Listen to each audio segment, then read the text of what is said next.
Hello all and welcome to our weekly series here at fantasyfootballhub.co.uk, where I discuss the best transfers in for the coming game week with none other than the FPL General and his dog, by the sounds. Hopefully the dog has better tips than you, Mark. Good morning. How was your game week 6? Yeah, it's been good. It was good. The dog's still barking. She's barking ever since I sold RAPHINHA on Saturday morning, 5 minutes Oh before the no, deadline. did you really before the deadline? I did. Oh, At least I brought in SAR at least, so I didn't. I think I lost 3 points in the end, so not too bad. I think I ended up on about 47 after taking a -4. So I think it's first red arrow of the season, and not a big one. So yeah, I think it was a bad game week for most people. So I think it's one of those we just leave it and we move on. And game week 7 is just around the corner. So hopefully a good game week before the international break. so it seems like we've been waiting for game week 7 and this Chelsea fixture swing ever since the start of the season, really, and it's finally here. So I know, Mark, you've got some tips for us for game week 7, which includes a couple of Chelsea players. If you haven't subscribed to us yet, please press the subscribe button in the bottom right hand corner of the screen, set the alerts so you don't miss any of our brilliant Fantasy Premier League content or live streams right here on this channel. Also, please press the like button if you enjoy our content. Okay, so Mark, do you want to give us your first transfer tip ahead of game week 7? Yeah, I think most people could have guessed this one. It's Chelsea striker ROMELU LUKAKU. We've all been talking for a few weeks now about the Chelsea fixture swing in game week 7, and it's finally here. And I'm just looking at the fixtures in front of me again for Chelsea: Southampton, Brentford, Norwich, Newcastle, Burnley. I mean, I don't think it's been a while since I've seen a run of fixtures that good for a big side. It doesn't get any better than that. I don't have any Chelsea players, so it's my priority this week to get at least one, if not more. And Lukaku, very very strong captaincy candidate for not just this week, for the next couple of game weeks. Game week 7 against Southampton, game week 9 against Norwich, going to be the strongest captain as well. So I'm looking at somehow trying to bring him in. Obviously, it's quite hard to sell Ronaldo. He's had a pretty decent start to his career back at Manchester United. But yeah, hard to ignore Lukaku, and I think he's got to be right up there as one of the top targets this week. So he looked really good, obviously, when he joined, and he played in game week 2. Obviously, played well in game week 4 too. He has had 3 blanks his last 4 game weeks. Now, he has obviously played Spurs and Man City in that time. Does that concern you at all? Or do you just think that they were difficult games? He could have returned in both, actually. But are you confident that in this run he will score the goals needed for us to justify bringing him into our team? Yeah, I think it will. I'm not really too worried about Lukaku. It's more the players on the pitch around him. Last couple of game weeks, there's been no Mason Mount. Havertz hasn't been getting as much game time as I thought he would. Timo Werner started the last one. There's just been a bit of a lack of creativity in the Chelsea midfield. I know they get a lot from the wing backs. I think Reece James is actually a big loss for Lukaku's prospects as well. But I mean, he's got Alonso bombing forward there. But yeah, I think the most important thing you said there was the fixtures haven't been easy for Chelsea last couple of game weeks, and I just think there's when they face the likes of Southampton and Norwich over the next couple of game weeks, there's going to be a massive difference in class, and I think that's when we'll see the real Chelsea, and there could be some comfortable wins in there. So yeah, I don't have any doubts about getting Lukaku. I just think I'm always all about fixtures, and Chelsea's fixtures are superb, and obviously a very very good team under Thomas Tuchel as well. So yeah, he's definitely right up there this week. So staying on that theme then, Mark, who is your second pick for us for game week 7? I was going to give you 4 Chelsea picks this week, but I thought that would be a bit too much. So I've left it at 2. I've gone for a defender as well. I just think Rüdiger, he's the safest route in. He plays every game. He showed this season as well. He's got a bit about him in the final third. He can get the odd goal.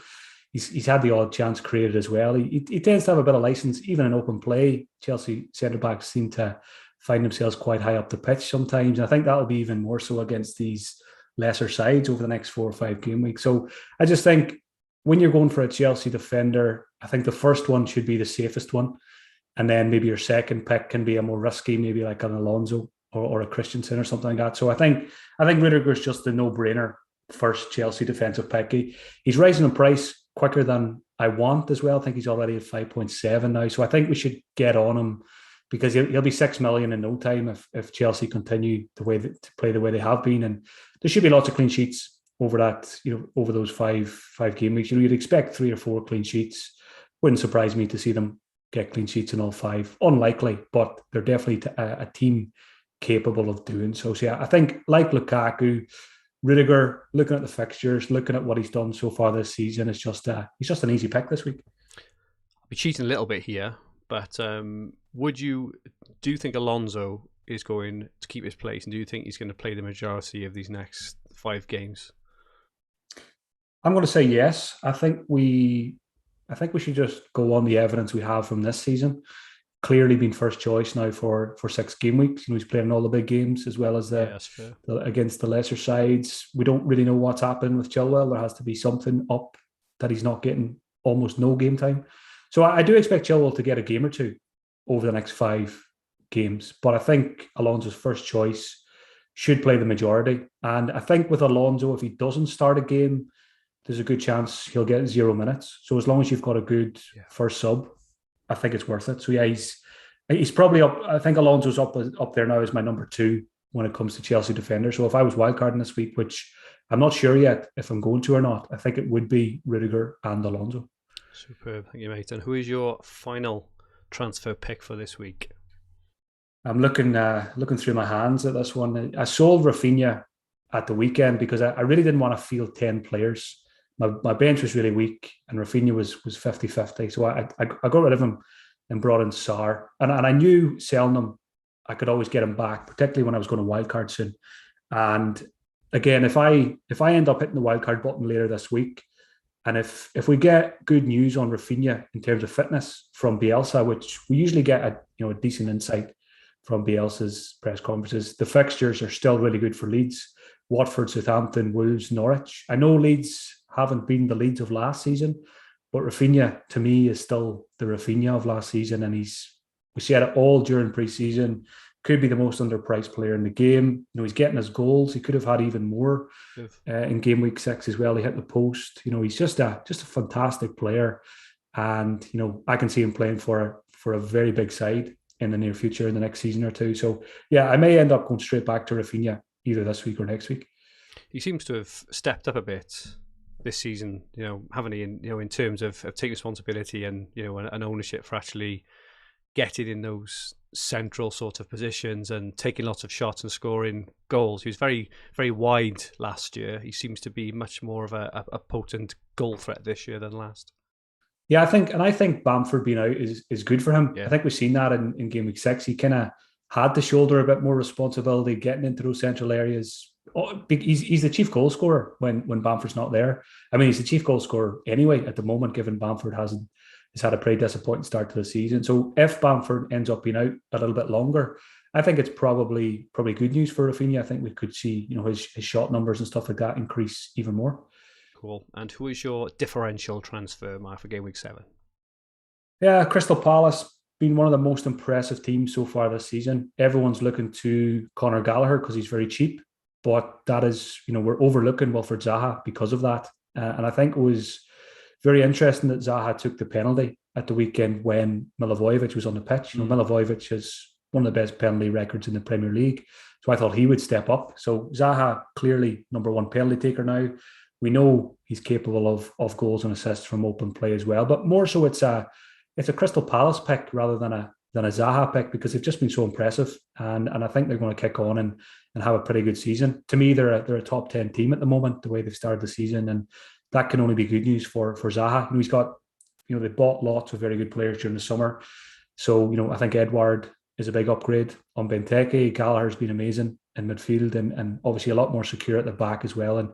And players at the back who can really, play out from the back, which, helps ZAHA as well. So I think ZAHA will have a very good season FPL wise. Hard to argue about with those picks. Thank you so much.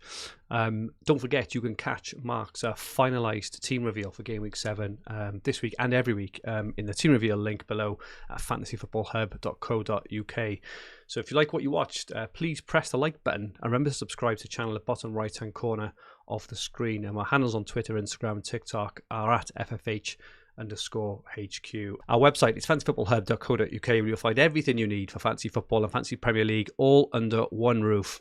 including player comparison tools, the fixture ticker, Opta stats, top player team reveals, points prediction tools, rate my team tools, and much, much more. So join the tens of thousands of other fantasy managers. Sign up to the hub to use all our amazing resources. Just click the top link in the description below. You will not regret it. We'll be back in a couple of weeks looking ahead to the best transfers in for Game Week 8. Goodbye for now.